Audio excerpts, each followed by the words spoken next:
මහත්තයා මහත්තයා මේ මොකද මාලිකා මේ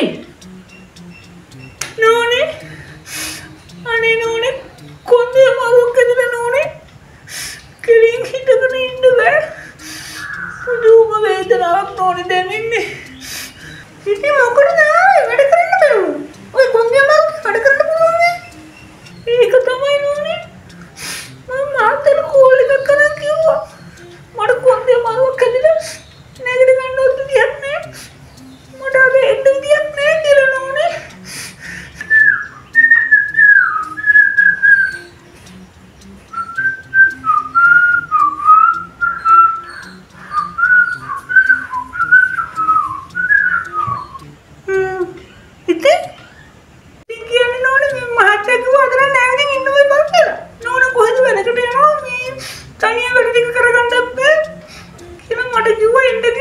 කොන්දේ මාරුවට මහත්තයා හොඳ කලක් තියෙනවා